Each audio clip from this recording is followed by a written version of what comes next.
Let's turn to this matter now. The United Nations Security Council is bracing itself for an emergency meeting today amid mounting international backlash over Israel's decision to formally recognize Somaliland. Critics say this threatens regional stability and violates international law. Well, Israel announced the recognition on Friday, just days before Somalia assumes the rotating presidency of the Council. The decision triggered outrage. Regional powers, the African Union and the Arab League have accused Israel of undermining Somalia's sovereignty and territorial integrity. Somaliland declared independence from Somalia in 1991.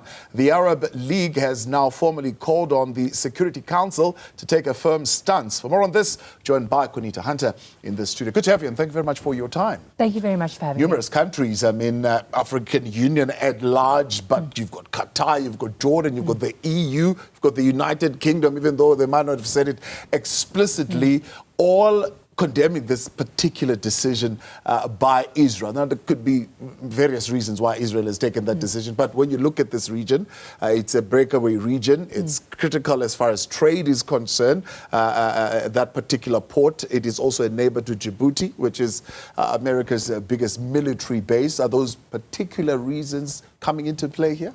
Well, absolutely, all of the above. But more importantly, I think that your first point around the flurry of condemnation from world leaders is not incidental. This is very serious. It poses the potential to destabilize the Horn of Africa. Now, you'd know that the Horn of Africa has not been stable for many, many years, particularly with regards to access to the Red Sea. That's why it's so important. You'd know that Yemen and the Red Sea has been important post-October 7, when the Yemen Houthis have been bombing ships, and that has caused massive financial consequences to Israel as a result of it. So there's been a scurry to try to get access to use proxy states, like you correctly mentioned, the US, setting up camp in Djibouti, and there's been a real focus around having a presence in that very critical Horn of Africa moment, with access to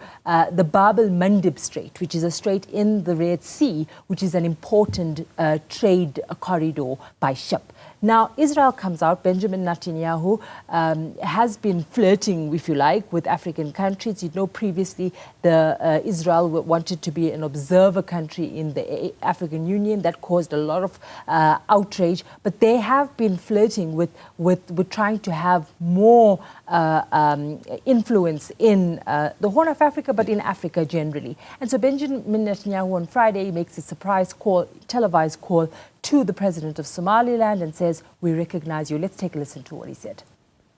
It's good to talk to you, and before anything else, I want you to know that I'm signing now, as we speak, Israel's official recognition of Somaliland and its right of self-determination.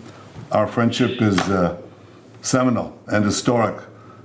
So I'm very, very happy, and I'm very proud of this day, and I want to wish you and the people of Somaliland the very, very best there.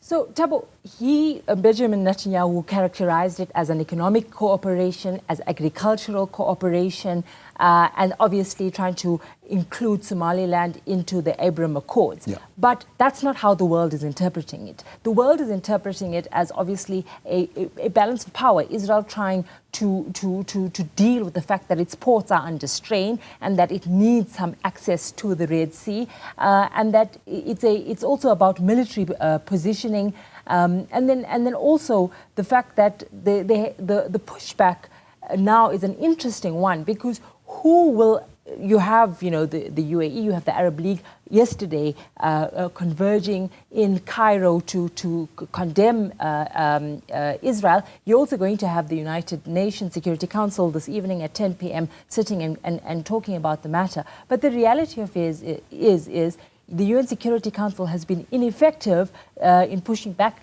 against Israel's war on Gaza. What real power will it have to stop it from recognizing Somaliland and adding to tensions in the Horn of Africa? Talking about that power that it has, I mean, we're told that possibly there is a meeting between Netanyahu and Trump today. Yes, in Mar-a-Lago. In Florida, right? New York Post reporting that Trump, though, would have said that he's not with this idea of recognizing Somaliland's independence. So how is that going to play out? I mean, they seem to have agreed so far on many other issues. But interestingly, you've seen also heightening disagreements, which you've not seen in the past between these world leaders. You'd remember what happened when there was that 12-day war on Iran, and there was that disagreement between Netanyahu and Trump in terms of Trump wanting to curtail it and Netanyahu wanting to extend the war. We understand that Netanyahu's fifth visit in 1 year to the U.S., this time obviously in Mar-a-Lago in Florida, is to try to convince and buy Trump's support for fresh attacks on Israel. It will be interesting to see how that develops, but we've seen that when Trump was asked about Netanyahu's decision to recognize Somaliland, he did not give an answer in support, and it's unlikely that the U.S. would come out to support this decision. We also know that the U.S. has been essentially launching missile strikes on al-Shabaab in Somalia in the last week. So Somalia being an interesting point, particularly in this Trump administration, given the fact that they also take over the UN Security Council from next week, Monday, from the 1st. I've spoken to analysts about what it actually means, because this country has been described as a failed state. You've seen Elon Musk condemn the fact that they're taking on the UN Security Council. It's ceremonial in many ways. And so I think that to some part, while there would be condemnation at the UN Security Council, to actually force Israel into withdrawing this decision is perhaps a little unlikely. Is this a way of either saying forcing Somalia and Somaliland into a meaningful dialogue?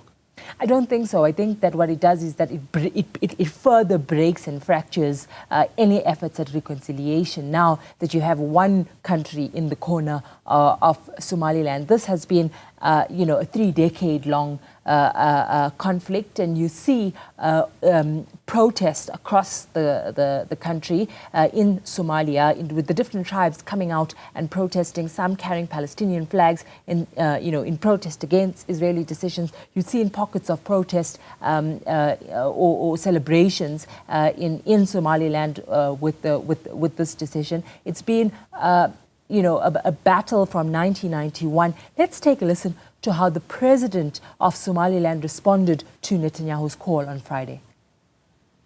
I express my wholehearted appreciation to the State of Israel for its brave decision, which reflects both historical continuity and confidence in Somaliland's demonstrated commitment to peace, stability, and responsible governance. We've already mentioned it's a scramble for Africa. The African Union firmly rejecting this particular initiative. And do they have any power really in this that's an important one, because the matter of Israel and its influence on the African continent has torn apart African countries. You've seen its influence on Morocco. You've seen Rwanda. You've seen Israel's influence in the DRC, for example. And so who then becomes the authoritative voice? It's interesting that it's been, 3-4 days now, and South Africa has not yet come out and unequivocally condemned this recognition. And at the same time, you also can't rely on Kenya to kind of lead any real steps in condemnation, because Kenya, as you know, has been a little bit on the fence. And so it's been interesting to see who will sort of step up in the African continent to say that this undermines sovereignty of Somalia, and that it also sets a dangerous precedent. Someone very aptly said, how do you stop Israel from then saying we support the Cape independence movement? Sure. They said it tongue-in-cheekly, but at the end of the day, it goes against international law that has recognized the borders that has been in place for more than 50 years. And now for Israel to say, well, we don't really care about what international law says. We recognize this because we seek to benefit from a partnership with Somaliland.